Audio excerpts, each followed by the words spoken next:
Hello, everybody, and welcome back to another episode of the Slappin Kpop podcast. I am Kayla, and today I am joined with Sammi. Hello.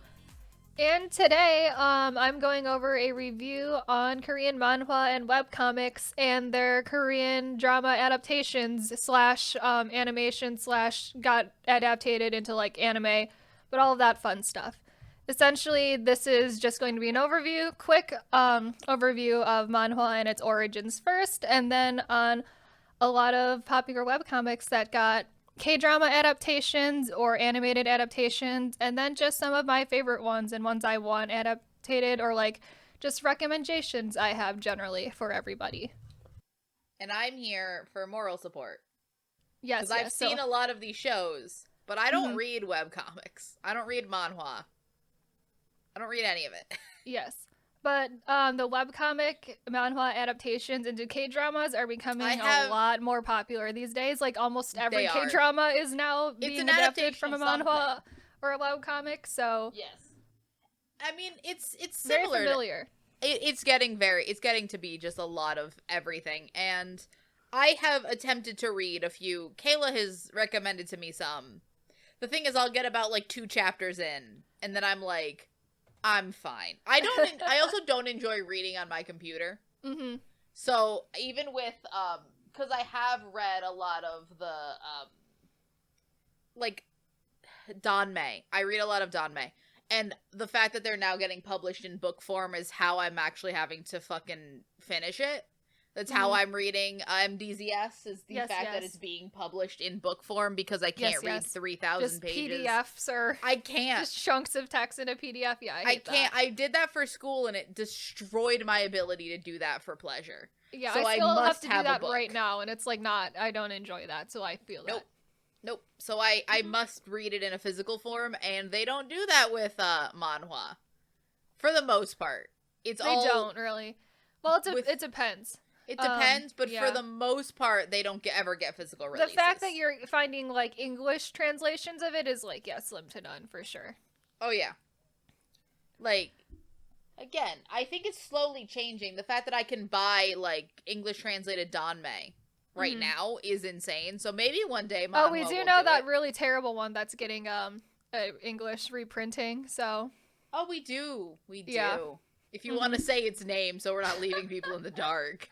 Yeah, so it's a thing we both read a while ago when I was like more into anime. It's called Killing Stalking, which is like one of the absolute worst pieces of media I have ever consumed in my life, and I have also unrecommend it enough to people. Weirdly, it is like literally terrible. Again, I personally, the thing with it is, if you are into horror, if you read it purely as a psychological horror, it's fine. It's a psychological horror. It's horrifying. It's pretty well done. It's terrifying. If you read it as a romance, which is the view that a lot of people read it as. They read it under the guise of a romance, and I'm like, it's not it. It's not it. And the author has blatantly stated that it's not a romance. She does not support like that relationship or the activities that are happening. Again, like those are not good. Like she knows that. Like, with that's not what she authorial wrote intent, it for. this person is wonderful at writing horror. Yeah. I love like the horror. It's horrifying. It is hard to read. It was one of the hardest things I've had to tried to read. It's bad. It's a wonderful when viewed as a horror. And I think it is intended to be a horror. And the thing that makes it almost adds to the horror is that people view it as a romance. Yeah, exactly. It adds to the horror. Incredibly awful. That is being published by the same people that are publishing all of MXTX's novels, all of the novels that did Heaven Official's Blessings, Grandmaster of Demonic Cultivation. That same publishing house also does a bunch of manga, and also now is doing, I guess, a bunch of attempting to get into manhwa, so they're also going to be doing Killing Stalking. Who knows when that will be out? I think that's out later this year, I believe. It's a choice that was the first one they picked for that. Let's be honest here. People are going to buy it. People are going to buy it. People are weird, but... People are going to buy it, and honestly, it is a way... Like, I'm not saying that story should not exist, because it is a horror. It is that writer is not out here glorifying abuse. She is condemning abuse. She's clearly stated before that she is not she did not write that for that to be viewed in a romantic way in any way. I can't condemn that book from being published because it is not even the most graphic or worst thing that's ever been. Like, it's not much more graphic than other horrors of that kind. Like, it's not uberly worse. It's just that I just think the fandom of it has just ruined it entirely. Yes. They've taken it to a level that I think is very unhealthy. Oh, so yeah. otherwise, I almost don't blame them for publishing it. I think it's fine. Yeah. But I do think that might, depending on how, and unfortunately, depending on how well that specific one does, it might determine how future manhwa are done. And if they are translated and if they are published as physical copies.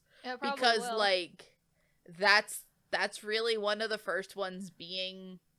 Not the first webcomic, obviously, because I know, like, it's not a manhwa, but, like, Lore Olympus is a webcomic, and that's being published in volumes now, and that's very much different, but, like, specifically manhwa. Yeah, because like, that's written in English specifically, so that goes through, like, English publishing, it goes, which is, like, it doesn't need translating, and so it's a lot different. It's a bit different than that, but I'm just saying, like, generally speaking, like, webcomics have been started to be published as books. Oh, yeah, it's manhwa specifically. That's, like... Yeah. A little bit behind.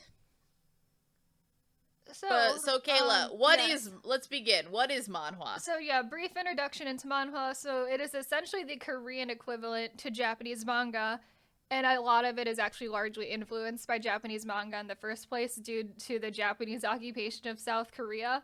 It always goes back to the Japanese occupation of South Korea. Yep.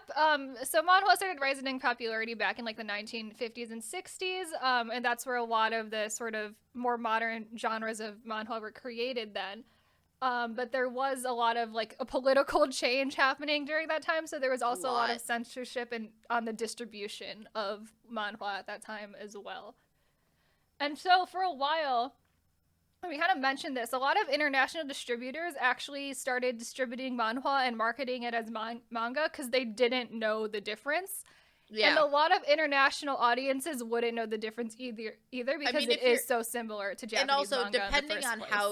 And also, depending on how, like, especially before, like, recent times when, like, South Korean culture has become sort of this hot thing, you just say, yeah, manga, those Asian stories. Like, there was a lot of that happening at the same time. Yeah, and the animation and the art style for that is so similar anyway that it's, you know, if you're being given a manhwa and told that it's a manga and you're just reading a translation in English, like, you wouldn't know otherwise, really. No, because they're so similar to each other in that way. But they've quickly, both manhwa and webcomics have grown in popularity in a lot of Western countries recently, and because they're so accessible, and the reading style is also from left to right instead of in manga where you have to read it right to left. Yeah. It's a lot easier for people to sort of get into as well. It's like reading just like a regular, it's like a combination of a comic book and a manga. Because also a lot of them are in color many times, especially web ones. Yeah, so that leads into webcomics. So webcomics are actually pretty distinctive from manhwa, because manhwa is usually... So manhwa is used as sort of a blanket term to refer to, like, any sort of Korean, sort of, like, comics in a way. But webcomics are specifically written to be read on your phone. And so that originated in Damn Webtoon and Naver Webtoon in 2003 and 2004. And they were essentially written in a way that you could read them on a smartphone. Manhwa technically refers to the actual, like, print versions. Mm-hmm. And then digital comics are referred to as webtoons. Mm-hmm. And because webcomics are written in a way that is so easily accessible and easy to read, they've actually started to push the print manhwa out of the market because of that. I mean, it is so much easier just to read things on your phone anyway. Yeah. Plus the fact that you can just buy, you can just buy digital versions of manga in manhwa anyway. So even if it's in print, many people do choose still to read them on a other device, both because of how convenient and also it is slightly cheaper. It is. Buying physical copies of things is more expensive, obviously. Oh yeah, and because webcomics also sort of follow the publication style of something like Shonen Jump, where it comes out in a magazine, you get like one chapter a week. Webcomics often release like one chapter at a time per week. You can pay usually extra money to read a couple of chapters ahead, but for the most part, you can read more recent chapters like for free, like one chapter a week. That's how a lot of websites work. Because they're drawn digitally and they're drawn in the like way that they're meant to be read on a phone, a lot of them are also drawn in color rather than black and white, where manhwa for print is normally only in black and white. For cost-saving purposes, obviously, as well. Yeah. A lot of them also involve like music or little animated sections while you're reading this. This is something I come across a lot. If there's like an end chapter or like a really intense chapter, the artist will sometimes get someone to like make a music background to the scene when you're reading that will actually sort of change and progress as you're scrolling through it, which is really, really cool. I think it adds a lot to the reading experience for that. And in South Korea, the webcomics are actually also subject to a lot less censorship than things that are in print manhwa. So you can get a lot of different stories and a lot more diversity in webcomics specifically rather than things that are being published in print, which, makes sense. And then there's a lot of websites now, like Tapas and Webtoons specifically, that have greatly increased sort of the international appeal of webcomics. And so those websites as well are very easy for people to sort of draw their own webcomics and publish them on their own. So there's a lot more Western webcomics just available online now. And I'm saying, like, especially if you're in like a English-speaking Western country, you're probably getting those advertised to you more than the Korean ones as well. A lot. Oh yeah, I get ads for Webtoon so often. That's how they got me. They got me by showing me trailers for Lore Olympus constantly. They kept showing me. I kept getting trailers for Lore Olympus, so I keep getting trailers for Webtoon. I think all the time. Webtoon has got like a great like advertising. They do. Market. Yeah. They really do. Every once in a while, I think when something like big's happening, they fucking blast it, and it's the only ad I get for like a good week. Oh yeah. And I kind of want to die a little bit. This is 100% how I got into reading webcomics, is because I kept getting YouTube ads for them. See, my thing is just that I think YouTube feels like it is in my wheelhouse that, like, this is something she would like, but I can't read shit on my computer. Yeah. Thus, I don't want to. So you can't. Thus, so, I'm like, try, I'm done. but like it's kind of, you can't. It's like you're trying, but I'm also like not having it. Oh yeah. But otherwise, it's fun. Mm-hmm. So, because it is so directly influenced by manga, there is a couple of big things I've noticed that set manhwa apart from it, specifically. So, part of that is the art style. I think the art style is less exaggerated generally. I think it tends to be more of a middle ground in between, like, Western style comics and, like, a manga. Because you don't get, like, the really, like, big eyes in a lot of manhwa rather than you do in manga, which is I think one of the biggest like things that set apart like anime art style. So because of that, it's kind of hard sometimes to determine the ethnicity of a person in a manga, where it's essentially because everyone's eyes are drawn so big and the same that it's hard to tell it apart. Whereas if you're reading a manhwa, the art style I think is a little bit more realistic, so it's easier to sort of tell apart ethnicities that way, which I think is a little bit interesting. That's art style wise. That's not something I would think about, but that does seem like because there is always a lot of questions in manga, especially when things get like adaptations. Right, because so one of the things with that is like fairy tale. And I'm like, I don't know what ethnicity anybody in fairy tale is supposed to be. Yeah, I don't think the author particularly paid much attention to. Right. It all is vague people. Right, but with like one of the ones that I have read more recently where I found this like very apparent, I read Hellbound. Hellbound, you can tell every character in there is Korean. Like it's very obvious that everyone in there is Korean. And you can obviously pick that up just by the setting alone, but if there were sort of more foreign characters, the art style definitely sets them apart more so. Which I think is really an interesting Yes. part of the art style there. So the general themes of also just generally the genres of manhwa are a lot different to begin with. One of the things that I think is really big of a difference that there's like action adventure storylines, like the shonen genre doesn't exist in manhwa. So Really? things like One Piece, Bleach, Naruto, Fairy Tail, fantasy like adventure stories, like grand adventures, they just do not exist in manhwa. Like I at least haven't found anything that's really at all similar to any of those sort of storylines before. Ah. Mm-hmm. So like you can't have like your so shonen isn't necessarily a genre. Yeah, shonen as a genre just I don't think exists. There are definitely like fantasy and like more action adventure type stories, but they're just different. They're just a so lot different that you can't put them in like They're definitely not in a the shonen traditional genre at all. like the traditional shonen category isn't necessarily where you'd put them. No. Like, there's Okay. definitely an equivalent of, like, shoujo. Like, there's definitely a bigger focus, I think, on romance, slice of life, crime, psychological horror. There's a lot of magic, too. So all of that is still very similar to manga, but I think that was something specifically that I recognize is that, like, the shonen genre just doesn't exist, really, with manhwa as much. That's interesting. And question, because this is an interesting question to ask, because I always feel like your traditional, especially with shonen, it is made for young boys. Yeah.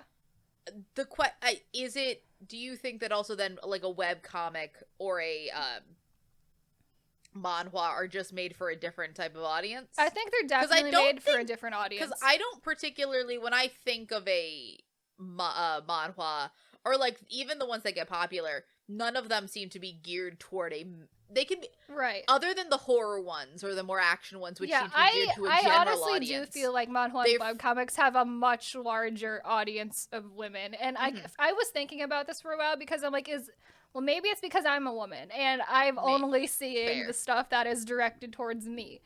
But it seems like the romance ones and even like the crime or like more sort of like slice of life with magic, those are still some of the most popular ones, but they do still seem like they're more geared towards women rather than like younger boys or men, really. And I think that's maybe one of the biggest differences, because I think anime and manga does have a more male audience, and I feel like that's almost the opposite for manhwa, at least with my experience with it anyway. As opposed to like it does seem like they're targeting different audiences. Oh yeah. Or that different audiences are going in that direction. Right. So generally, if you're looking to read webcomics, there's a couple of really popular websites for that. And these are the ones that you can get to, like, from an international standpoint, and are also legal to read on. So these are you can find them. You can find them in a lot of places. They're very easily accessible. I personally read almost all of mine on Webtoon. I think that's a really great website. They have a lot of Korean webcomics, manhwa, a lot of Western webcomics as well that I also really enjoy. So I really recommend Webtoon. Taptastic is also another big one. So is TappyToon, and so is Webtoon XYZ. Just different sites just have different rights to like publishing different stories, so you kind of have to look through all of them to see which one is sort of has the genre of webcomics you want to read. You might be going to all of them, it depends, but those are all really good websites to read them on. Yeah, those are really where you can find a lot of them. So then to get into K-drama adaptations of web comics. See, this is where I can have more of an expertise on, because yes, there's a lot of them. So this is I went through I'm just gonna give you a list, like it's just a list of a lot of shows right now. A lot of notable shows that have come out recently. Yes, I went on a Wikipedia article and just looked up however many were adapted from webcomics, and these were the most notable ones that I found. So some of the K-drama adaptations of manhwa and webcomics are Extraordinary You, True Beauty, Love Alarm, Strangers from Hell, Memorist, Mystic Pop-Up Bar, Cheese in the Trap, Sweet Home, Hellbound, DP, Neverella, Nevertheless, Imitation, Yumi Cells, Backstreet Rookie, Rugal, Itaewon Class, Her Private Life, Gangnam Beauty, What's wrong with Secretary Kim? Save me. Let's fight Ghost Orange Marmalade, and she would never know. That was a lot. That's not That's even a all lot of of the them. ones that That's have been. the It's not notable even ones. all of them. That's the notable ones. It's not including the ones that are coming out. And also, some of these I did not know. I did not know Itaewon Class was a webcomic. Yep, that's a webcomic. I Did didn't know not know Save that. Me was a webcomic either. A lot of these are surprises because it's just... I mean, I guess it makes sense. Similar to how, like, every time you watch an anime, you're like, this is probably based on a manga. And you're Right. 99% of the time right. Yep. That's sort of where K-dramas are heading. I'd say like They are, at and least 50% of K-dramas, if not more, are being based off of webcomics And that now. kind of upsets me because I do think that a lot of times, while a lot of these are amazing, I love some of these shows. I also think some of these shows are shit. Yeah, but some of those are much of them are better than shit. others. And some of it is like a decent webcomic that was just like portrayed badly as a drama, but What it's would like it's Okay, a little so bit of both. we'll get into more specifics in a minute, but Yeah. like generally speaking, I do like because again, some of my favorite K dramas are very much these new stories that were made for the screen. A lot of these you can tell are adaptations of something else. Either the stories are very condensed because they are not allowed to go for 150 chapters. Look at True Beauty. How Yeah. many chapters is True Beauty right now, Kayla? Would you say around? Oh, it's like over 250, I think. Yeah. And it's I had to ongoing. guess. It's not It's finished ongoing yet. for sure, yeah. It's still ongoing. True Beauty. I think the part of True Beauty that got covered in the K drama is about like the first like 1/4 of the current webcomic. Yeah. Because True Beauty, the series, is 16 episodes.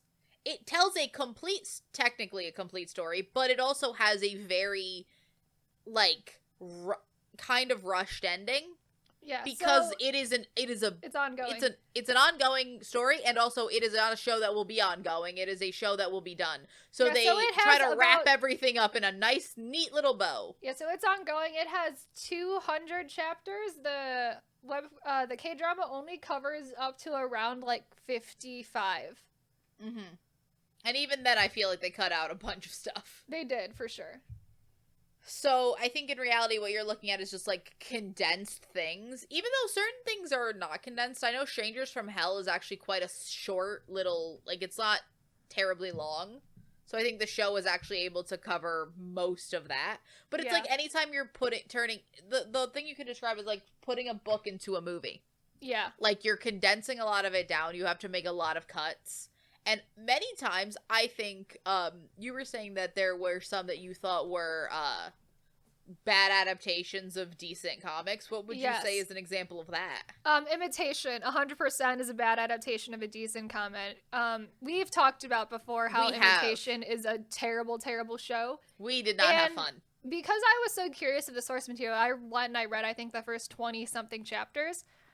It is so much better than the show. The characters are so much more interesting, have so much more personality, and the plot is like not anywhere similar to the K-drama at all. It's like they took the names of the characters and they took a general theme and just made their own show with it, and it was terrible. They have the same vague personality traits. Have like almost essentially zero personality traits. It's like I would say that the main character, our little bitch baby Junyoung, he is playing a different character. He's playing a different. His character is so much more interesting. He's maybe more of an asshole, but I think it makes him more interesting. That probably makes him a more interesting character to watch grow. Yeah, than just being like generic, like shitty asshole with an ego. It's like the other character I think has a lot more interesting like traits to him than that. So I think that was awful. That was a terrible adaptation of like an okay show. So it was actually. So you would still recommend the webcomic? I would recommend the Imitation webcomic. That is also a one that is a lot longer than what they covered in the show, but they didn't even really cover any element of the webcomic in the show to begin with. That show didn't really have a plot, so we can't even say anything. Yes, but I do think the webcomic is fun, especially if you like K-pop, because it's obviously involves a lot of the K-pop scene. So I think it's a lot more fun, the webcomic. Yeah. So also, what did you say? Another one that is an adaptation. So we recently watched Semantic Error. Oh yeah, that was a webcomic. I love Samantha. We That loved was Samantha cute. Care, but that's the still best show ongoing we've as well. ever watched. I with know, each it's the other best before. show we've ever watched together, Samantha Care. So, that a lot of BL is also very much adaptations of different, Oh yeah. both manga and manhwa and webcomics and just books. Yeah. A lot of books. Just a lot of BL light novels, is like light. I mean, I'm reading fucking 3,000 page light. I'm reading 3 of them simultaneous. 3 simultaneous 3,000 page books. Yep. One every 3 to 6 months. Mm-hmm. It's what I've resorted to in my life. They're producing more. For people that actually care about Danmei, which again, I'm derailing this every once in a while just to talk about my interest, but the husky and his white cat is getting an translation, so they're actually moving out of just MXTX's work, so I'm excited for that. That's fun. I just like more translations. Yeah. I like the fact that we are able to get legal. I mean, I don't think legal especially because translation. Official translations in like physical books where you're able to like support the authors, because that's another thing. I just like that we're getting more stuff. Yeah, I really like that. And I think that it's just like a sign that like this stuff is one. I think the reason we're getting is because they've seen that it's profitable. Yeah, first off, like sure. they're making money off of it. But two, I think that it just shows that the increase in interest in it. Mm-hmm. Yeah, so to get in now to just some of my /our opinions on webcomic adaptation shows that we've seen. The first one I want to talk about is Extraordinary You and True Beauty together, because I think they're both very similar types of adaptation. Yeah. I think, so both of them leaned very much into, and I've never read either of these. I think I read like a good couple of chapters of True Beauty. Mm-hmm. And the characterization seemed very similar, at least to me, in the beginning parts, where they did take the characters. Both of them have very true like adaptations of the characters. The characters are very similar to how they are in the webtoons. I think what ended up happening with both of them, because I also know that Extraordinary You is also a longer webcomic. I feel like what ends up happening in the adaptation process, at least in a good adaptation process, is that you take the character, you take the setting, and essentially you're just reimagining an ending. Yeah. Or imagining an ending that makes sense for the characters at that moment. Because you can't also take the ending of that comes, 60 chapters later because so much other shit has happened in the middle. Right. So what you're doing is just sort of making up and that's why a lot of the endings to these shows, many people will call them like, oh, the ending was underwhelming. And I'm like, well, yeah, because it's not the intended ending. These characters were not intended to end at this point. These characters that still have so much else to grow. Oh, yeah. Because they haven't solved all their problems yet. Because they still have another, 100 chapters to go before they solve their problems. Mm-hmm. And end up happy. It's also why I feel like a lot of them end with, at least, so spoilers for the ending of both True Beauty and Extraordinary You. At the end of True Beauty, we end up with a mini time skip. Yeah. Where we catch up with the characters in college. And, Unwoo had left to go to college somewhere else. And then, they just end up meeting with a time skip. Right. And I think that's partially why you have to do that. And I think that's a good way to sort of end the plot line, especially for, a K-drama adaptation. Because in the webcomic, Unwoo goes to Japan, and then he goes to Japan in the show, too. A full continuing storyline after that of just, a lot of other things. That's the end of, essentially the first arc of the story. And I think if you're going to have to end it there, because you obviously can't get to the whole thing, I think just, sort of imagining, a happy ending after, a time skip is, a good way to do that. Yeah, I think it works really well.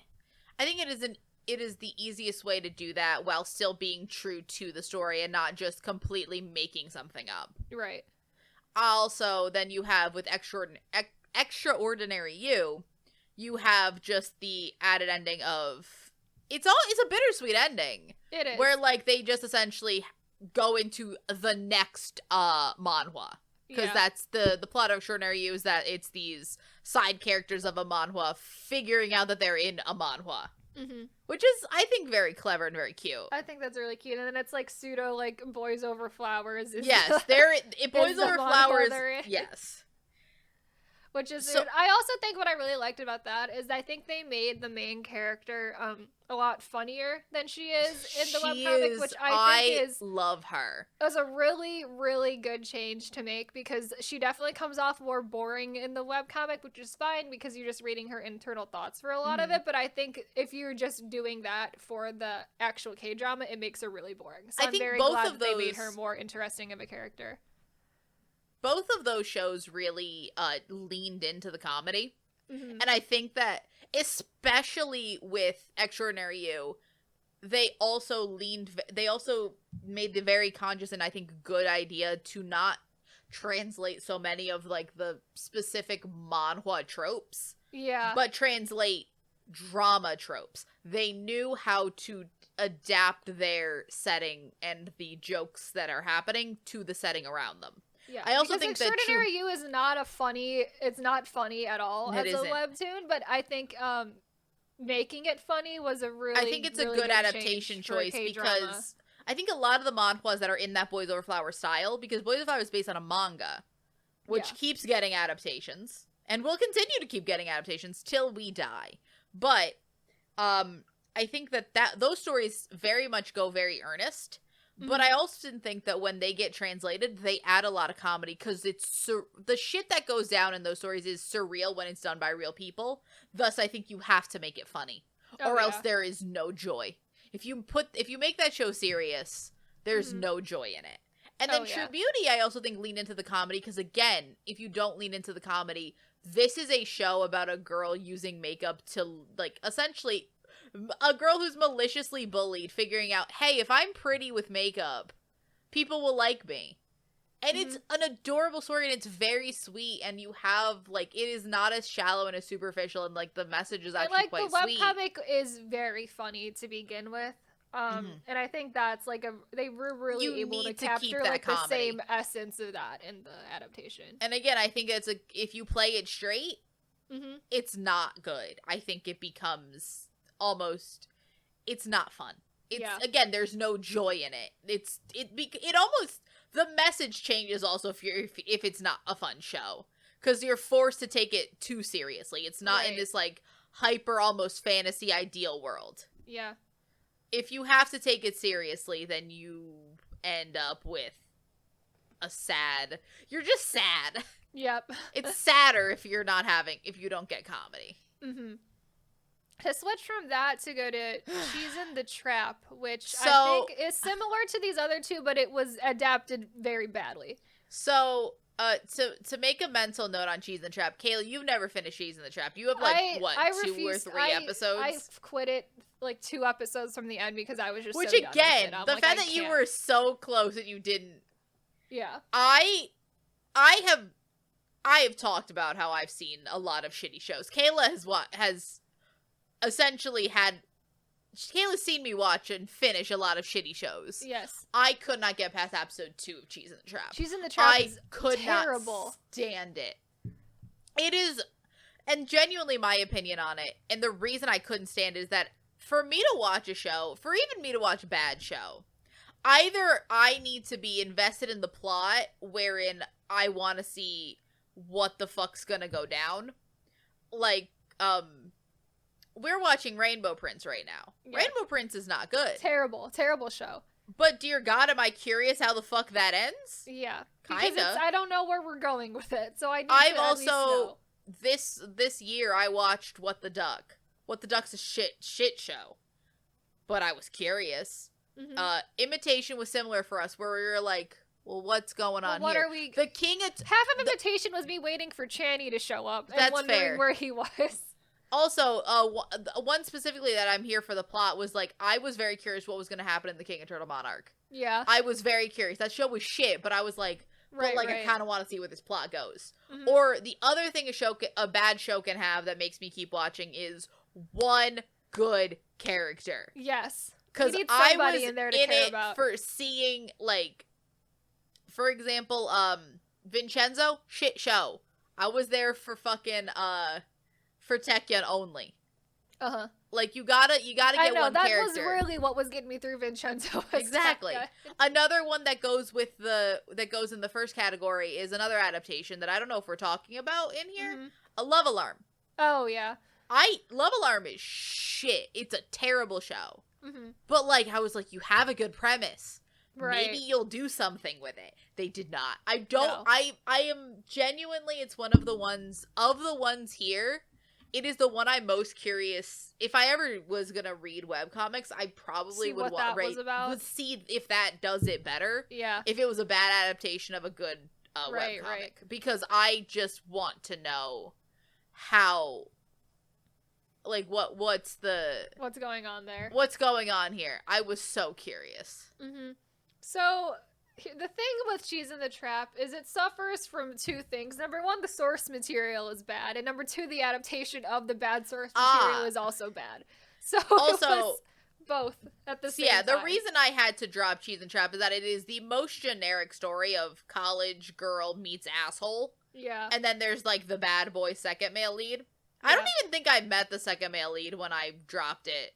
He might have just been introduced. I just remember that I looked at these two pieces of white toast in front of me, like unbuttered, untoasted, just bread, and I was just thinking, like, I could be doing so many other things with my life. The source material is so boring, the characters are so boring that there is not a lot the actors could have done with them in the first place to fix it. And the other they were given like incredibly flat, boring characters, and like at that point, it's like, well, what can you do? Again, we've seen that before. Like, the girl from Extraordinary You was made better. Yeah, they gave her something. So, like, in the adaptation route, they could have given these characters more things. Mm-hmm. The problem really is that they gave them nothing to do. They also, it is the most generically like, nothing is interesting about it. It's not interestingly shot. No, it's so boring. It's so boring. The characters are so boring. Like, and then you're like, the color palette is fucking boring. There's it's nobody so to root for here. Yeah, it's so concept, so just shades of orange and beige the whole show. Like, it's not even like you can watch it and be interested in, like, because there are some for especially like Chinese shows, like, you can be a little confused by the plot. But it's fucking gorgeous. Like, I know The Untamed at times, like, people get confused by the plot, but, like, it's beautiful to look at. There's scenery porn and everything. Mm-hmm. There's so many shows that are just, like, Crash Landing on You is gorgeous. The plot's not the best, but it's beautiful. It's very pretty to watch. It's so pretty to watch. You can watch that thing on mute and you're having a good time. Yeah. That show is so bland to, like, the acting's bland, the story's bland. The show looks, they took cheese, the color palette of cheese, very literally, because it is just, and that's the whole color palette of the show. I understand what it's going. I understand what it's going for, because it almost has that, like, very, like, warm fall, like, it's meant to look, like, warm and nostalgic. Yeah, but it's the problem is, it's like, you need that would work if this show was like a cute, heartwarming thing. It doesn't work when I'm fucking bored out of my mind just looking at it. I'm just like, the two male leads are literally just awful as well. So then the main character's like super fucking boring and just like almost like unbelievably boring. So there's just nothing there. And then it's like, I've talked about this before in past episodes of how the actual direction and like production of that show was a shit show to begin with. Because She's in the Trap, I think, is still ongoing. So they had to do the same thing with True Beauty and Extraordinary You, where they had to make an ending. The director, for some reason, thought to make an ending that threw out the first male lead and then focused, like, purely on second male lead and then brought in first male lead again. Right at the end. Right at the end, because the first male lead actor was about to sue the production company. Because he was told he was... First male lead. First male lead. I honestly feel bad for that actor. I feel bad genuinely for all these actors. It's a shit show. Because these actors have gone on to do, like, better things. Mm-hmm. But the problem is that, like, this is just a tarnish on their reputation. Yeah. Like, it's bad.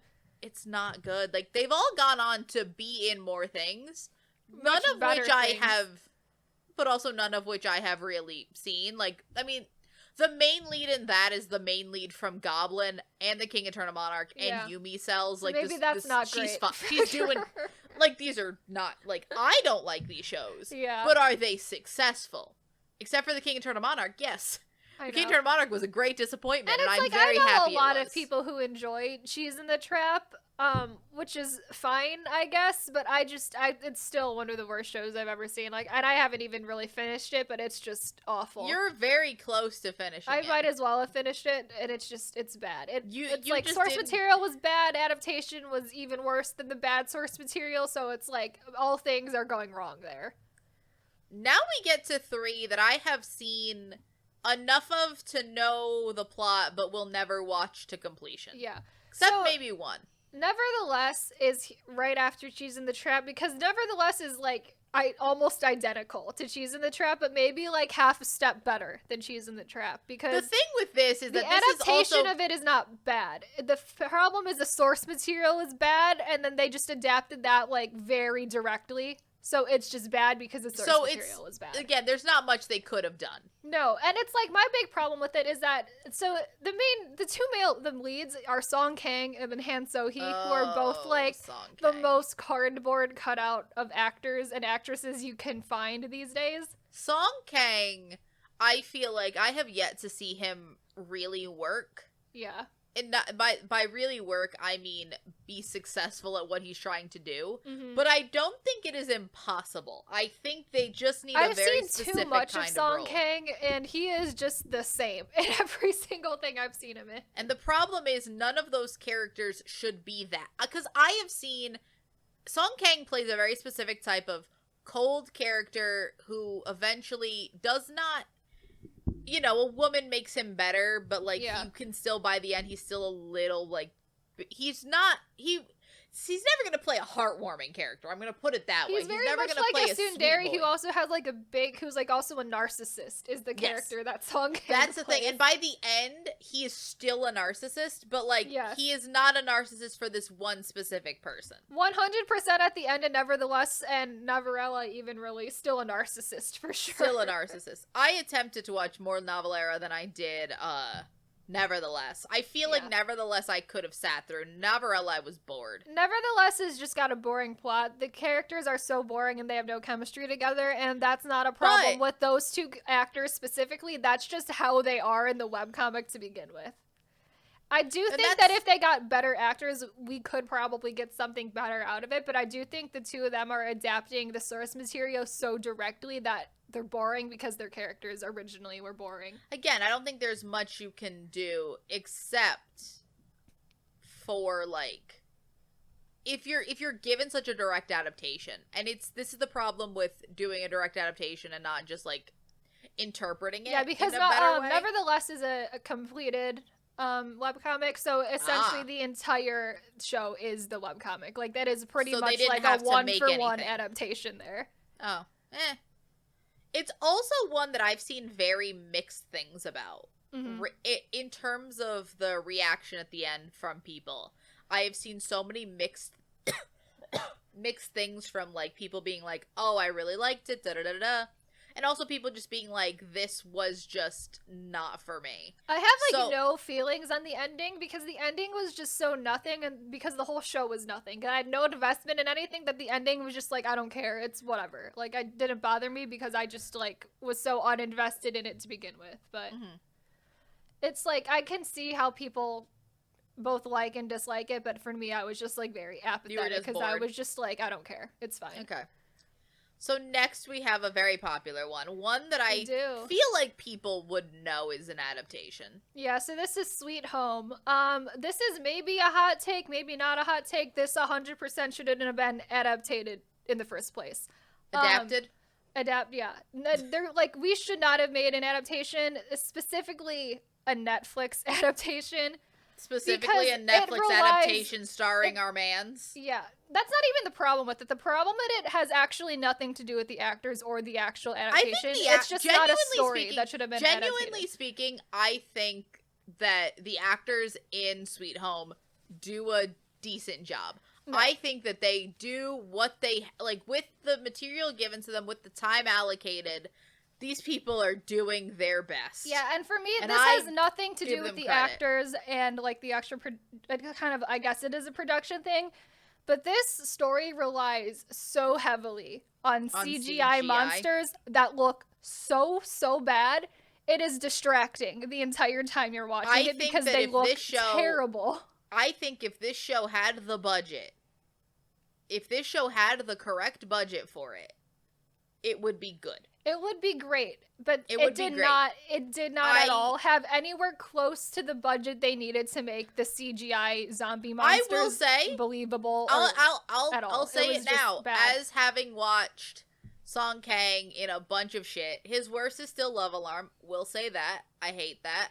Genuinely. Again, I have not seen neither of us have seen Forecasting Love and Weather. That's Yeah. one we have no opinions on yet. Yep. But Sweet Home is probably his best work from what I've seen of it. Yeah, I think it might be it's his like best he's work. I think it playing is a similar but different character. It's Is the fact that he's like, sort of playing a loser. he's playing a loser, playing but a he's got the loser. same like kind of tsundere, just no emotion type thing going on, but it's just like in a different form. I think now. it also kind of works with the supernaturalness of the character. Yeah. Spoilers for Sweet Home, spoilers for all of this, but like he ends up being like more of a supernatural creature by the end. Yeah. And I think that that emotionless works with that character best. But to be He's honest, still playing like a different flavor of the same character. Really, again, still. it's a different flavor of the same dessert, but it's Yeah. fine. And it's like, yeah, that's the big problem with Sweet Home is I've read like, I've watched a couple episodes of it and I've like read like about 20 chapters of it because I was actually reading it when it originally was printing, which was years ago. And I just dropped it because I wasn't that interesting to me. And then when I heard it was getting an adaptation, I was like, I don't think they're going to be able to do that with the CGI and everything, but okay, we'll see how it goes. And then, yeah, watch the We'll first see what couple happens. episodes. The CGI is so bad, it is distracting from the whole show. So, yeah. if you can get past the CGI think looking that- awful, it's probably okay. But it is just so distracting for me that Again, I don't I think think it that should have there been is a- adapted in the first place. Every person has their own bar for their suspension of disbelief.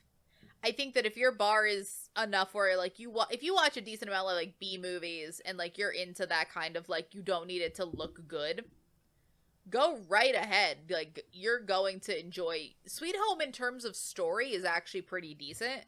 If you like that like dystopian, If you're like, into end like of the world zombie apocalypse things, and that's like monster definitely movies, for yes. you. But it's just be warned, the CGI is The really CGI is not It's great. really distracting from the But whole also, show. I feel like if you're into that genre, you're used to bad CGI just because that is also just a thing that happens because a lot of things Yeah. aren't made with a big budget. right. I will say, if that show had the budget it needed, it would be great. Mhm. That show just takes me out of it, and I don't want to it spend my takes time. you out of it immediately. Yeah. The other thing is that it definitely needs a season 2, but I don't know when that is occurring. Mm-hmm. Because that show, it ends with, you can watch it as a standalone, but it is not in the typical K-drama standalone way where, like, you don't need like, the second season is completely unnecessary. This kind of needs a second season. It sets itself up for a second season. I'm pretty sure the Sweet Home webtoon is finished.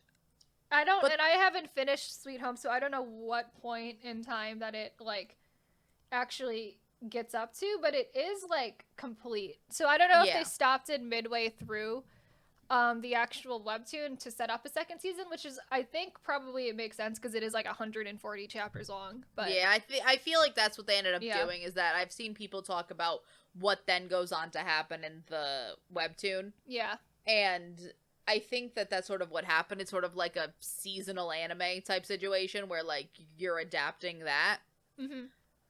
But I do genuinely think that show, with COVID and everything else, I don't know when that actual adaptation will be happening. Like, that knows? it's sort of up in the air.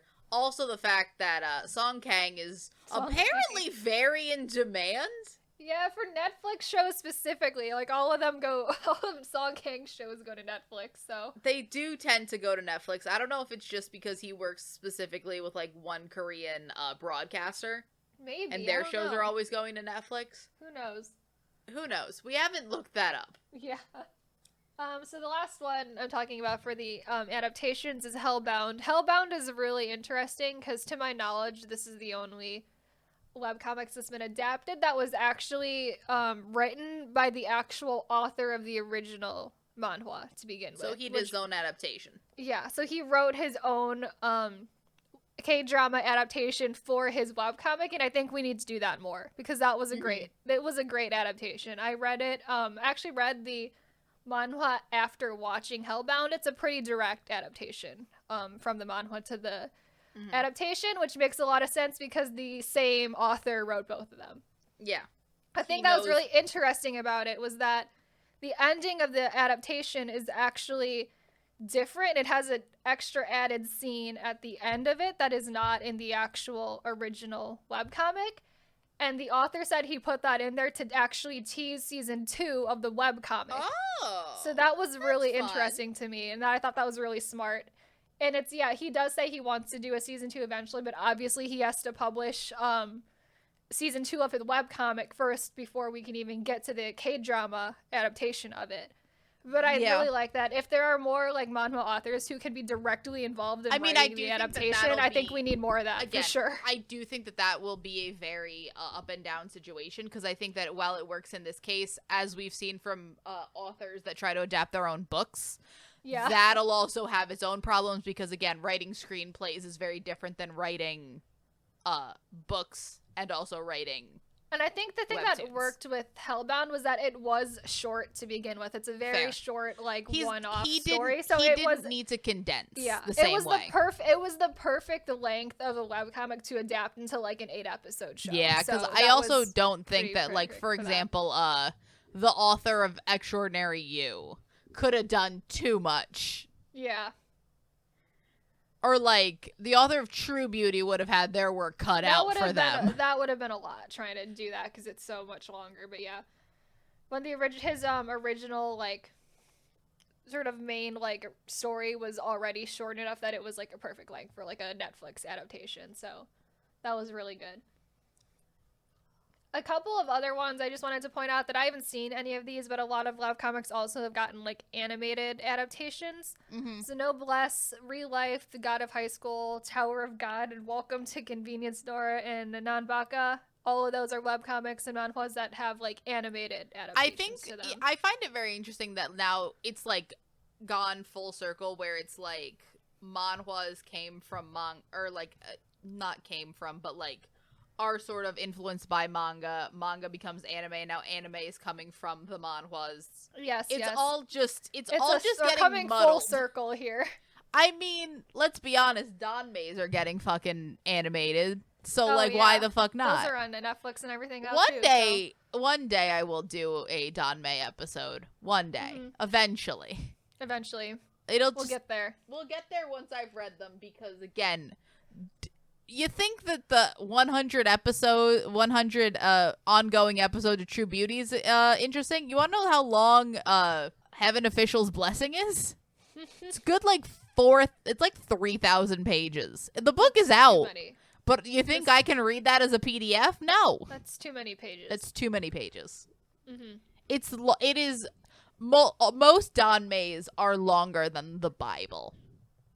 That's just how that is. That's just generally the way that goes, is that a lot of them are longer than the Bible. And hopefully China will allow the adaptations to be released. Come on, censorship board. Censorship board. Censorship board. Do it. I don't know if me asking the censorship board will make it more or less likely. I feel like they're going to be like, the Americans want it. Fuck them. No, absolutely not. Now it gets in the vault for longer. Yep. So this next section is going to be, and this is the last, like, section, is going to be kind of just recommendations of certain genres I have that I like, and also ones that I would love to see adapted in, like, some way or form. Mostly as K-dramas, although some of them are pretty unlikely to get K-drama adaptations, but I would still like them anyway. Kayla, I want you to give me, because I don't know any of these. Yes, yes. I want a like little bit of a description of these plots. You definitely like will a be 1 or getting 2 plot seconds. descriptions. Yeah. Like so, 1 or 2 sentences. Sell me on it. Yeah. So the one I would love to see an adaptation on, which I know will not, because I don't actually think it's a manhwa or a webcomic. I think the author of it is like a Western author. Although all of the characters are Korean, and it's definitely, it seems like it's set in Korea, but I don't think It's not an act. It's it's actually like the author is Korean. I don't. Well, she might be Korean, but she might be like American, Korean or American something. But yeah, but I don't think she's actually like full Korean, so I don't know what the chances and this are isn't of being that getting published in Korea. adapted. Yeah, it's not being published in Korea, I don't think, because it's on Webtoon, but I'm pretty sure like the author has like a Twitter that's like all in English and stuff, so I don't think it's like a Korean author. Anyway, so it's called Age Matters. This is a completed webcomic. It's a romance, and it's one of my favorite romances that I have ever read as a webcomic. It's essentially revolving around a 30-year-old woman named Rose Choi, and she accidentally gets entangled in the affairs of a 20-year-old tech CEO named Daniel Yoon, who like lives next door to her. And it essentially just, the whole thing goes over her and Daniel's relationship, their interactions, when she becomes like his secretary and his assistant, and all of the other people around them that sort of, they work with each other and stuff. See, that's hilarious. I really because like I do it. think that could be a very popular Right? It sounds show, like that's because perfect that's for like a K-drama. also because that's also what's already being done so often now. I That's think why- like a that's why I good like want it so older bad. It's woman, younger perfect. man is a super like popular thing right now. Like Right? It's like everything about it is perfect. I mean, for a Rowan did K-drama. one. Rowan did one. I forget what He it was did. called, but he did one where She would never know. She The Would Never lipstick Know. One, yeah. yeah, She Would Never Know is one. I think I just watched Why Women Love.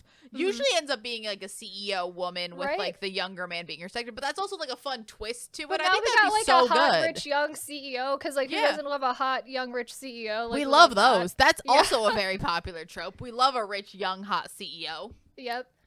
And I enjoy it. I find the romance is like really endearing. The characters are so fun. And I love everything about it. It's easily the best romance webcomic that I've ever read. Love that. I don't know if it'll get an adaptation, but I would love it. Mm-hmm. Another one, to switch genres a little bit. This is called To You Who Swallowed a Star. This is the plot is a lot. Okay.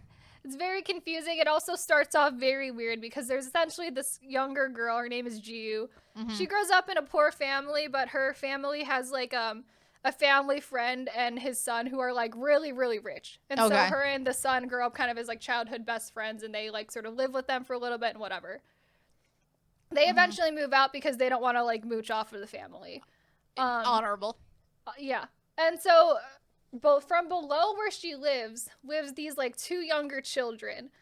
I want to say the boy is like 10 years old and the girl is like a couple years younger than him. Okay. And they are pretty neglected by their parents. So she sort of takes them in, babysits them a lot. She spends a lot of her time like earning extra money to take care of them and take them fun places and everything like that.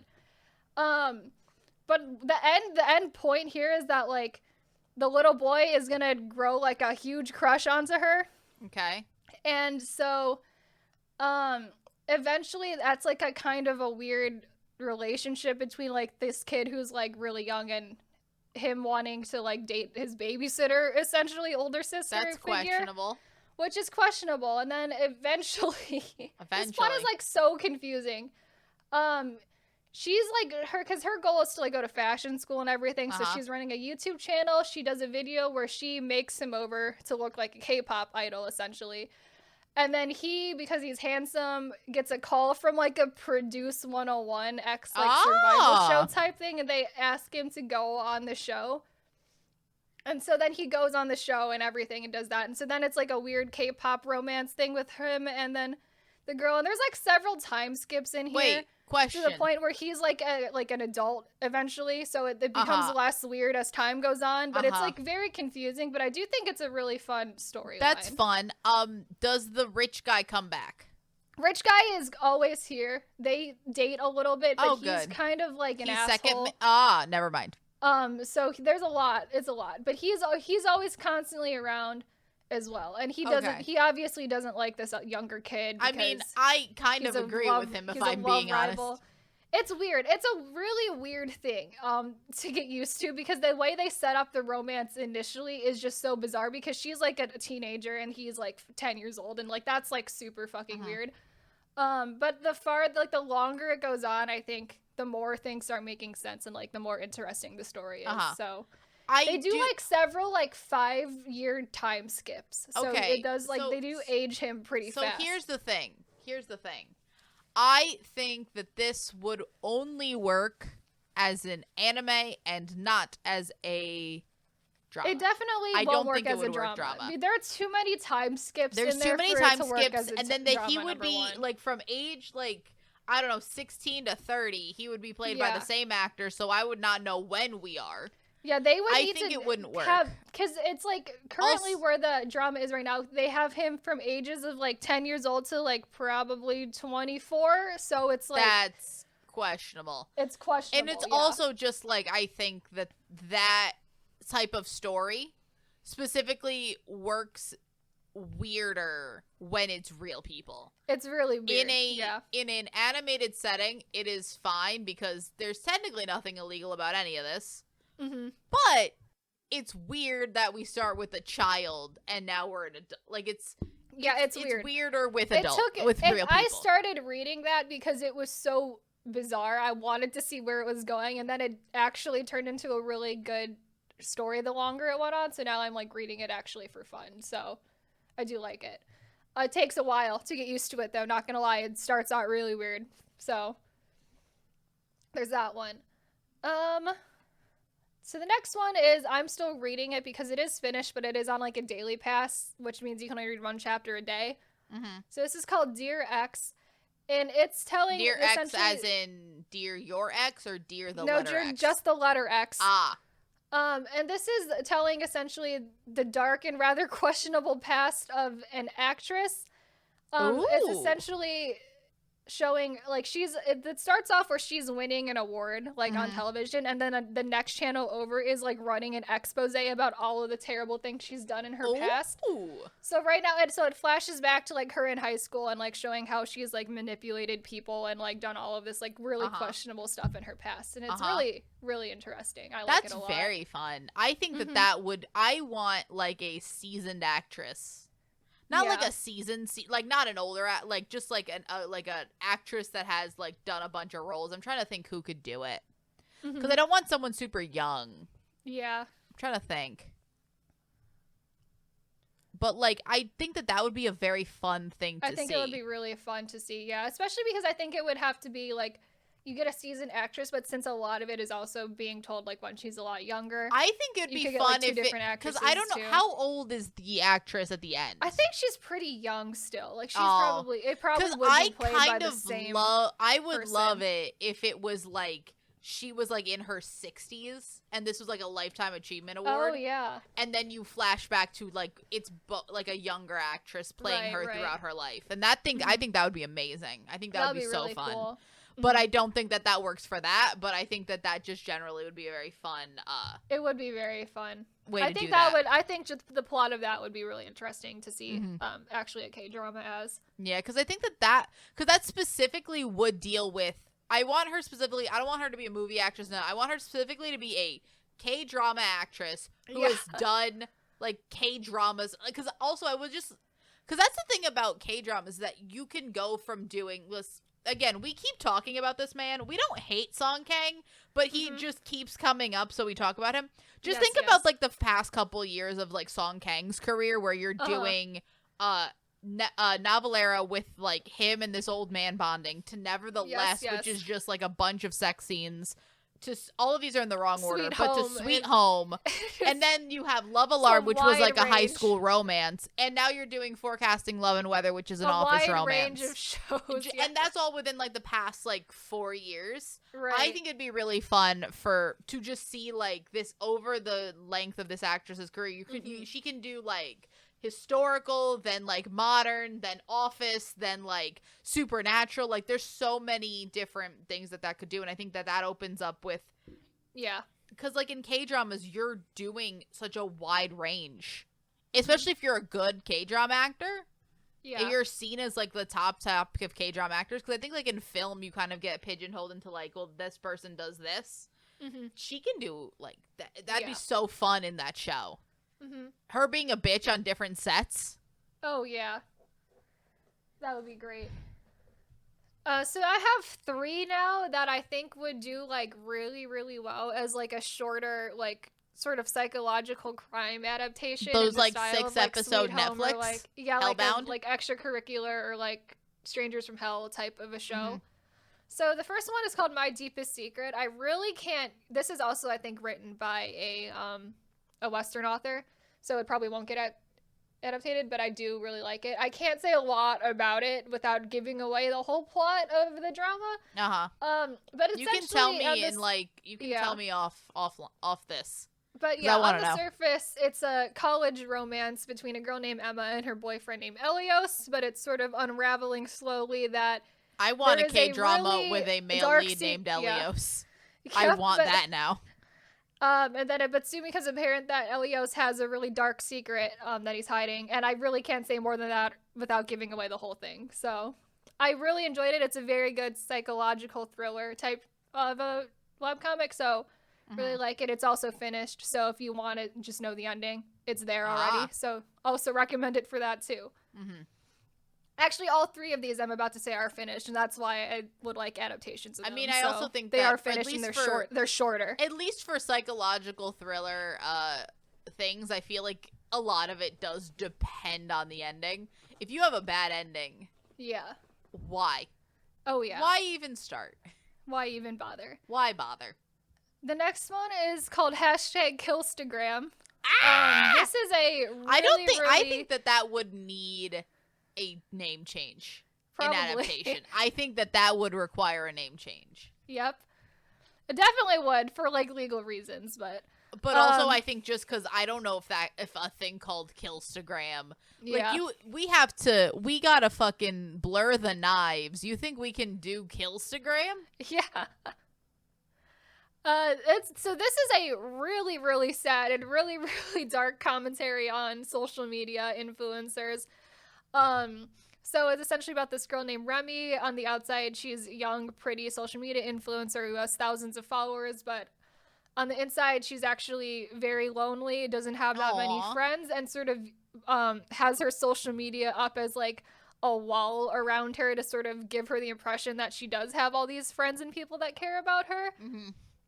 And then she eventually gets targeted by a stalker one day, and paranoia and loneliness just keep like getting to her more and more as that goes on. Those are a bad combination. Yeah, and essentially just it goes through her struggles of who in her life she can even really trust to begin with, because she doesn't have that many friends outside of like the people who follow her on Instagram. So really sad, really, really, really sad and dark for that one.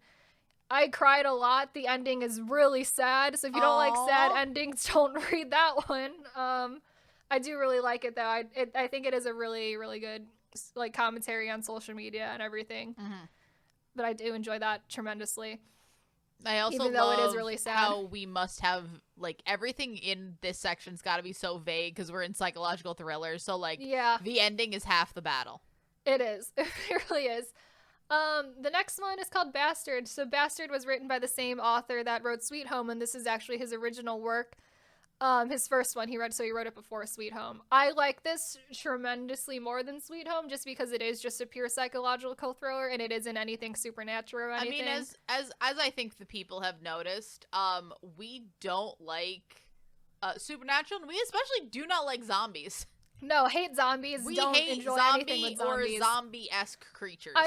Let's like we will not cover any shows like that involve zombies, like Kingdom or like All of Us Are Dead. Like we're never covering any of those because I don't want to watch them. So we might have to cover All of Us Are Dead when we do that episode on the Netflix shows. Yeah, and by we I mean me. Yes, that's a you problem. It's a me problem, isn't it? So Bastard is essentially there's a like high schooler, his name is Jin. His father is a serial killer. And growing up, he's essentially had to assist his father with his quotation marks work. Quotation marks. he meets a girl one day. It comes from a really poor family, and he, at all costs, is trying to protect her from his father. But then Aw. his father finds out the father wants to kill her because he 'Cause doesn't he's want insane. his yeah, and he also doesn't want his son to have any like personal connections to Aw. anyone besides him because of the whole psychological aspect of it. So Mhm. he struggles a lot with sort of obeying his father, whether or not he should turn him in, protecting his friend, and all of that type of stuff. But it's very good. I really enjoy it. It's like for psychological thriller wise, it's one of the first ones that I've read for webtoons, and it's really good. Mhm. So these next ones, I think only one of them has a Korean author, but these are all ones I think only work animated. I don't think they Yeah. would work in like live action adaptations. So the first one is Dice. So have you seen Future Diary, the anime, or at least know of Future Diary? I've seen enough of Future Diary. I couldn't finish it. I was just not having a good time. So this is pretty similar to Future Diary. Essentially, That does not work yeah, with real people. that's why I say this is, I think, the closest thing to a manga I've read from a Mhm. webcomic. So essentially, there's a game. It's called Dice. Essentially, you complete small tasks and you win dice as a reward. Mhm. And then you can roll the dice and you earn points from them. And you actually use those to change things about yourself. So you can change your physical appearance, your skills, your abilities, really anything. And the farther more in depth you get into the game, the sort of you can give yourself even like superpowers and stuff Oh, fun. eventually. So that revolves around essentially this one kid in the high school where he started playing that game at, and sort of how it is spiraling out of control into Ah. the city he lives in and like everything else, and it just gets like more intense and crazier the farther down into the game he gets. But So everything's that's sort of very, falling apart. yeah, very very much more of an anime type vibes from that one for sure. This next one's called Refund High School. Essentially, it starts off kind of sad, but there's a car crash and it essentially kills an entire K-pop girl group right before they're about to debut. What? Yeah. So they then are sent to the afterlife, and they are given the chance to either be reincarnated into a fish or to attend Refund High School in the underworld. And there's a whole colorful cast of like students who are That both human sounds and so not human, fun. and it turns like for a better chance of Oh, reincarnation. I would genuinely hate that as a K drama. I think that Yeah, would not work. it's That absolute. that So would not work. there are too many non-human characters in that for it Yes. to work as a K drama. Number one, number two, I think the art style is adorable, so I think it would work really well animated. So But this is more of a lighthearted it's lighthearted. I mean, reincarnation. it does start off with the death of a whole girl I group. so do a lot of anime. Yeah. But also, and once they get to the afterlife aspect, it's very colorful. It's more fun. It really is more of like a slice of life, like magical comedy than it is really that sad. So I think that's fun. I also just love the art style of that too. So I would love to see it animated. That would be so fun. I genuinely that would be so fun. Yeah. It's also very funny because it also deals with like nepotism and stuff too with the girl group. So they have like their own like internal problems as Oh, well and that's everything. fun. So that's fun too. Are they playing this like? Are they? Is this a team effort? Is this a team sport or is this an individual activity? It's kind of both. It's a little bit of, Ah, I think it's okay. a little bit of both, yeah. Because I'm like, are we all going for our own individual reincarnations, Right. or are we all like collectively gonna be one fish? Collectively, yeah. I think it is individual at the end, but they are Mhm. kind of more like Ah. going through it together because they're just kind of confused They're for a while to friends. begin with. So and they Okay. are a little bit of friends. So the other one is it's called Purple Hyacinth. So this is set in like a more like I want to say like Sherlock Holmes, Agatha Christie-esque like setting. Woo! I Oh, that's fun. Yeah. Essentially, there's a serial killer out there. He's murdering various people in power and exposing the corruption of the current like police system, and he is the most wanted person in the country at the time. But he has like a lot of sort of questions around him and whether or not he's actually helping or harming society because he is exposing corruption along the way. And so one of there's a woman who's a police officer, and she makes an encounter with him one night, and then they sort of enter into a pact with him, and she's sort of like both helping him expose the corruption, but also she's working with the serial killer. So there's like a whole like there's like a double there's a weird dynamic thing there. Yeah, but it's very fun. My I do question also is, love the art style of that. And is it's very this pretty. is this in modern day? I don't. So it's not in modern day. I want to say it could almost be in the future. Okay. It's like in a weird way that like it's like this timeless thing where they just have Yeah. different technology. Right, the technology is similar. It does seem like it's like more modern, but they also go to like balls and stuff, so it's like weirdly could be like a weird So it's like kind one of of those dystopian future that like is Not regressed in to time. to make a weird comparison. It's like Riverdale, where it's like it's now, but Yeah. also not at all now. Like Yeah, it's like vaguely weird. now. Like, it's really hard to pin down like a time period for when it's taking place. Yeah. But it's really fun. That's a fun, just like mystery story because I love just like that style of like Sherlock Holmes, Agatha Christie style mysteries. So I really like that because of that. Mm-hmm. A few other ones, Lost in Translation. I wanted to mention because that is another webcomic about K-pop. It's essentially following a boy group called Mayhem. They're like kind of rise to success and all of the like problems they're facing are along the way.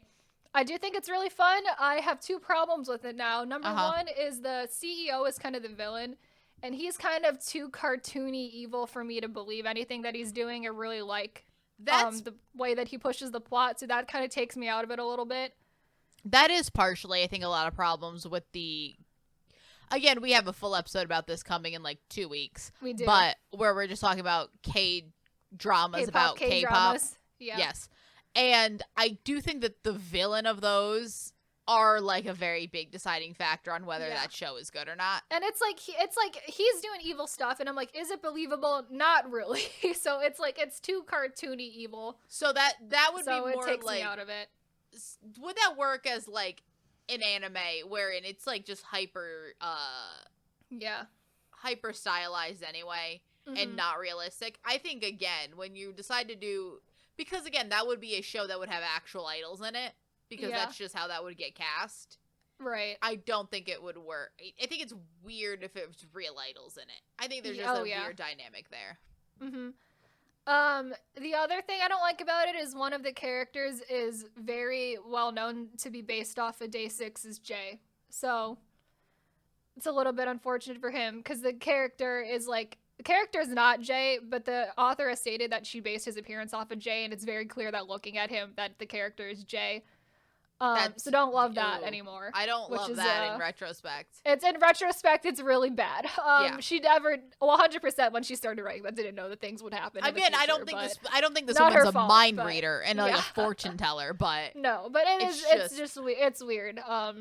Especially now looking at that character in retrospect. Mm-hmm. One of the other ones is Stagtown. Stagtown's a really, really good horror webcomic that is based off this girl. She's moving back to her like small hometown after college, and essentially there is some type of weird demonic entity that is like mind controlling / like stopping people from leaving the town. And doing all sorts of like weird, creepy, like mind fucking stuff to like everybody who lives there, and just like wiping their memory and all sorts of weird stuff, so no one remembers all the weird things that are going on. But it's a really well written horror. I like it a lot. It's very interesting. And then I want to talk about. So this is the last two. I want to talk about Lore Olympus and Let's Play together because I think they're kind of two sides of the same coin here. I think genuinely we are getting a Lore Olympus adaptation in some way in the semi-near future. Yes. So I love Lore Olympus. That's written by also a Western artist, but it's essentially it's like, I don't want to say a modern take, but it's another take on the Hades Persephone love story from Greek myth mythology. Adaptation. Yeah. We get those every couple. couple. A lot of people don't like it. I mean, as with anything that's popular. Yes. A lot of people say that they don't like Hades being portrayed as such a nice person, and I'm like, I don't like... Hades is not real. Like, Hades is never real. I don't care what way we decide to portray a Greek mythological god. Also, we have had a million other Hades adaptations. Like, it's fine if this one... Again, it can be not to your taste. That's fine. but it's just very funny that that's where we're drawing that's the line. Where we're drawing the line. Like, you want to know another? Weird. You want to know another Hades and Persephone adaptation that's also being done right now? Mm-hmm. I know it's not just that. I know it's mainly other Greek myth adaptation, but it's also partially in Hades Town. Oh yeah, that's true. That's another one. If you like, yep. Greek myth adaptations are everywhere. They're everywhere. They're everywhere. I love Greek mythology. That's why I decided to read it in the first place. But I think it's really good. I think the story is really engaging. It's still ongoing. The current season is over, or it's on like a mid-season break right now. But I do really like it. And there's two like not like compendium. I don't even know what volumes. I don't know what they are because they're like hard covered, like very nice. Books. They're very nice. I own the first like print version of it, and I wanted it just because the art is so pretty. I love the art style. It's beautiful. Because every character is essentially drawn in one color. And it's very pretty. Makes it very pretty. Also very easy to tell characters apart as well. Yeah. I mean, really the thing with it is that I don't know how, like, the adaptation process. Yeah. Would be interesting with that, because I do think what we are going to maybe end up seeing is a live action adaptation. Yeah. And at that point, I hope that they just I don't know, at the max do like a Power Rangers thing where like you're just wearing your color. Right. Don't fucking make anybody pink, please. Mm-hmm. I hope we don't, but I feel like it needs to be said because like people are gonna try. Yeah, don't do that, please. I would very much like them to just wear the color that they are representing in the webcomic. Another thing I know that this author also mentioned when getting the print version of her webcomic ready is that because webcomics are drawn like so specifically to be read on phones, it's really hard to take that art style and like try to print it into and then make it an actual like book size. Yeah, it is weird. So that's why the Lore Olympus thing is like a hardcover, like thicker book. It's because that's that's the best way she found to print it. I mean, honestly speaking, I do like the hardcoverness of it. I think it makes it unique and fun. Oh yeah. But I also do think that is another thing you have to think about is that when you're looking at, it's a completely different medium than like a manga or anything else because it is written for a different medium. Oh yeah. So it's interesting to think about. I do wonder if that's also maybe why like that's taking, because again, you can do it a lot of people so long to do it. Yeah, you can do it a cheap way and it can look terrible. Right. But I also don't. Olympus is also one of the most popular webcomics, especially for Western ones as well. And the fact that it took them so long to sort of figure out how to get it in a print form, I think is probably representative of the problems that everyone who is a webcomic author is having trying to print out actual physical versions of it. I also think it does have something to do with the fact of like it's expensive to do it right. Mm-hmm. Like not many publishers are gonna try it. Oh yeah, you definitely have to have enough popularity and money in order to print at least in the beginning. Anyway. Who knows like later on if they can figure out how to do this. Because again, it's also just having to put in the money of figuring out, because once the format's figured out, people are going to copy the format. Figuring out the format is an expensive, time-consuming process. Have to like troubleshoot it. Yeah, they're the ones having like you need something popular enough to be able to troubleshoot it. There's a reason that your favorite, like not yours specifically, but like people's favorite smaller web comic is not. It's going to take a while because like they obviously don't have the money to do that. Yeah.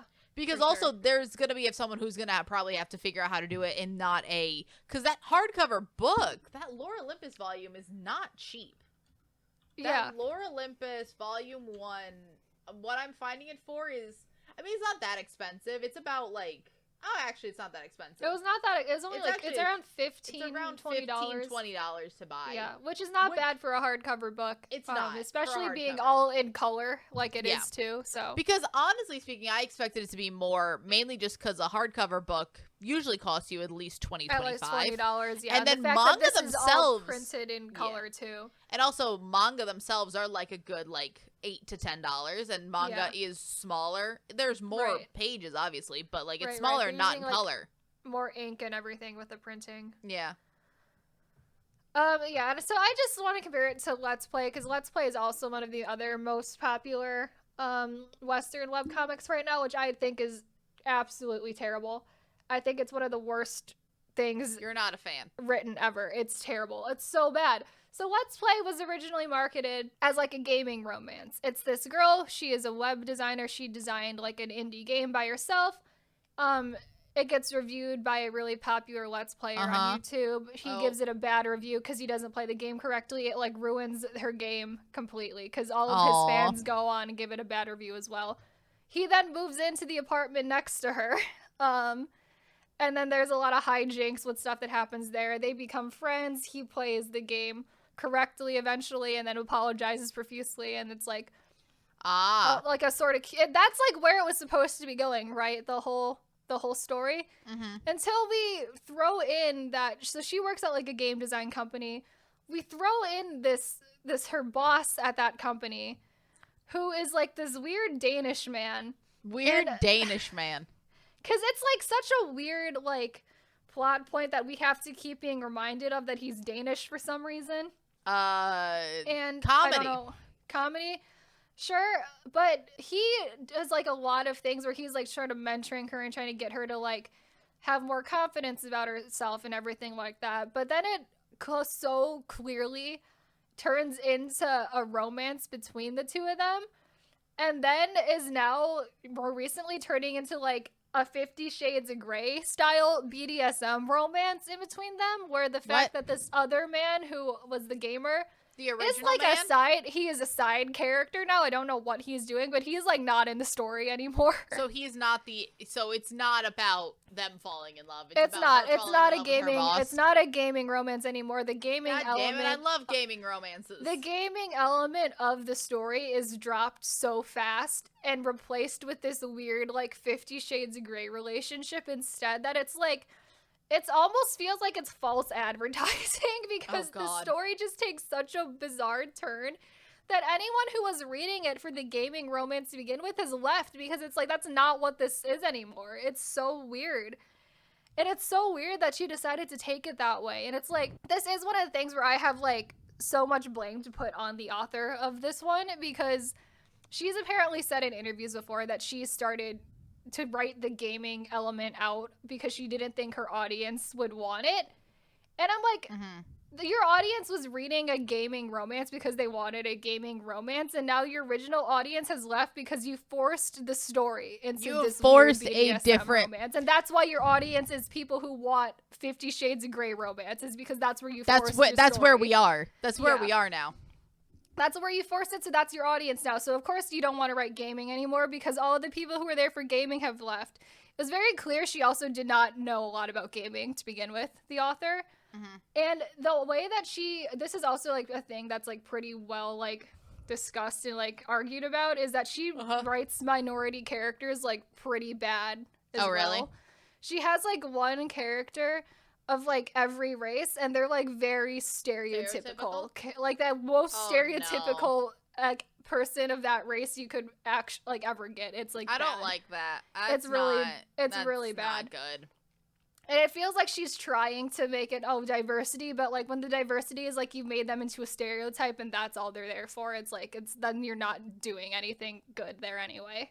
No. And like I like to compare this to Lore Olympus because Hades and Persephone, that's a story you can clearly very easily see going in a weird BDSM relationship. You can. Way. It could, like, that's especially an easy place for that to go. Genuinely, Kayla, I feel like if I took the time to do the research, I could find it.